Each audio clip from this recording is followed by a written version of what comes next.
Hi అండి, welcome to Krishna Sita YouTube channel. చెప్పాను కదండి, మా ఊరి గంగాలమ్మ తల్లి అమ్మవారి జాతర మహోత్సవం మొదలైందని.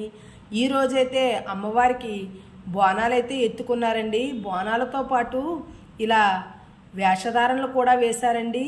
ఇలా వేషధారణలతో బోనాలతో ఊరంతా కూడా ఊరేగారండి. ఇంకా ఇంకా ఎన్నో మంచి మంచి దృశ్యాలు అయితే ఉన్నాయండి. అవన్నీ కూడా మీకు ఫుల్ వీడియోలో అయితే చూపెడతానండి. అలానే ఇంకా కూడా మంచి మంచి ప్రోగ్రామ్స్ కూడా ఉన్నాయి. అవన్నీ కూడా వీడియోస్ తీసి ప్రతి ఒక్కటి కూడా మీకు చూపిస్తాను. చూసారండి, వేషాల్లో ఇదొక వేషం అండి. అమ్మవారి ఊరేగింపు అయితే చక్కగా చాలా బాగా జరిగిందండి. చాలా బాగా జరిగిన తర్వాత ఇక్కడికి వచ్చేటప్పటికైతే సమయం అనేది లేట్ అయిపోయిందండి. ప్రతి సంవత్సరం కూడా ఎందుకనో తెలియదు కానీ పెందరకడనే చేస్తారు. ఈ సంవత్సరం అయితే మాత్రం లేట్ అయింది. అందువల్ల చీకటిగా అయిపోయింది. ఒక పక్క చూస్తే ట్రాఫిక్, ఒక పక్క చూస్తే ఈ నృత్యాలన్నీ జరుగుతున్నాయి. వీడియో నచ్చితే లైక్ చేసి అలానే నా ఛానల్ని